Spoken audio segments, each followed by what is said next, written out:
My name is Cecily Thomas. I am a junior communications major with a concentration in cultural studies, and my pronouns are they, them, and she, her. I identify as non-binary and genderqueer and queer. For me, that means that gender is a spectrum, and that on some days I may feel like I'm on different parts of the spectrum. Gender is very fluid for me. For example, today I am more on the feminine side of the spectrum, but on some days I may feel on the more masculine side of the spectrum. The term transgender basically means not cisgender, and cisgender means that you align your gender with the sex that you were assigned at birth, and sex is different from gender.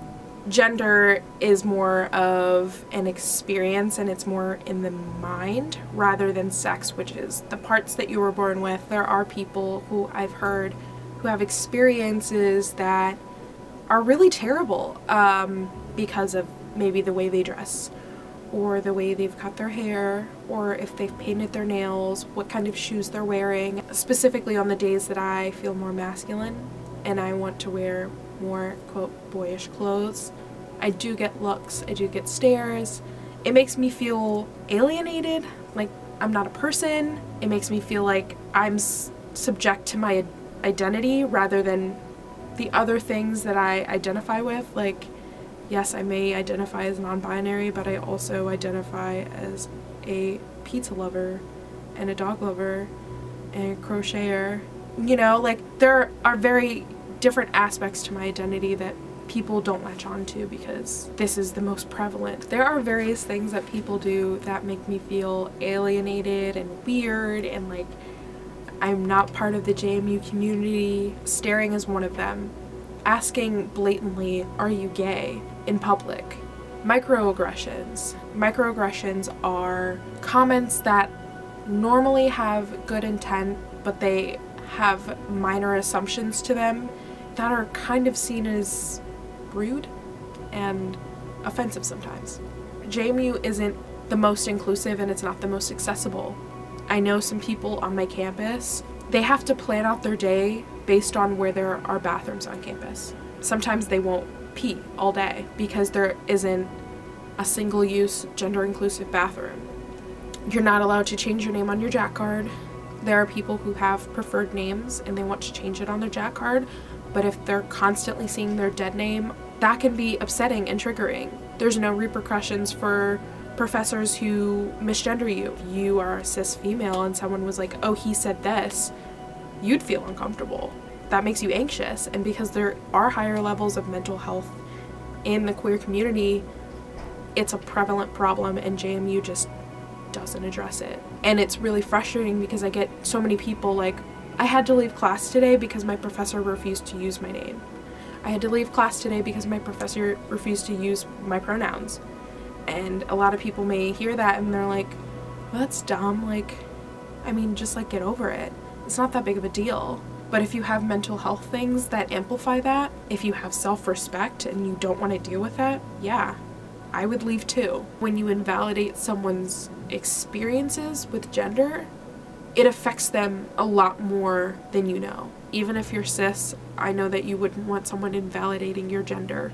The best thing that you can do to help is do your own research, do your work. A lot of people, they're not anti-queer, but they aren't pro-queer. And there's a difference. The neutrality hurts more than being anti. My hope is that whoever's watching this will help be part of the change, so that way we feel like Dukes instead of just queer identifying people on campus. We want to be able to interact, but like we can't if we feel like JMU doesn't care about us. I'm Charles Holmes. I'm a senior biology major. I use they, them pronouns. I identify myself as gender non-binary or non-binary male, depending on the situation. And for me that really means like not identifying with traditional masculinity or ideas of manhood, but also not really identifying with femininity in a pure or strict sense. In my general day-to-day life, I kind of go with the pronouns that people kind of put upon me, which are he, him pronouns, even though I use they, them pronouns, and that is kind of just something I deal with and have been wanting to maybe change. I feel sometimes that I personally have like a private and a professional gender. It's kind of anxiety inducing because my existence feels like it's, or my humanity feels like it's under fire all the time, whereas like the validity of my gender identity is being erased in spaces, and it's at a point where I kind of feel like I have to separate my life into, like, you can imagine someone not being out as like a gay man in their workplace.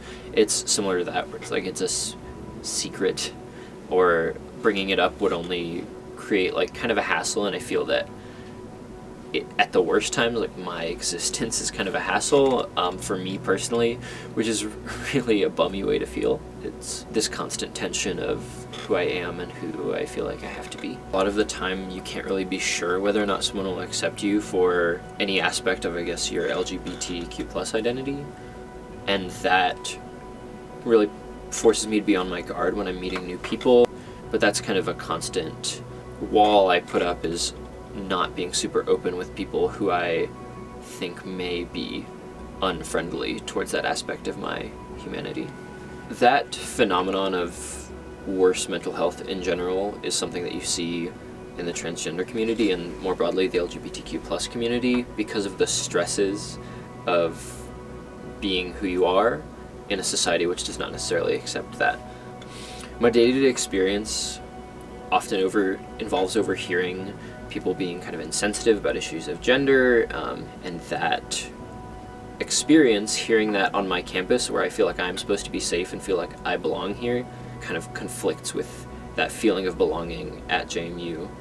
When you walk through the tunnel from the bottom of the quad to the Forbes Center, that tunnel is printed with the James Madison quote, "Knowledge will forever govern ignorance," and one of the hopes that I have for James Madison University and the students in our student body on this campus going into the future is an understanding that with knowledge of issues like gender identity and transgender issues, that we can end ignorance.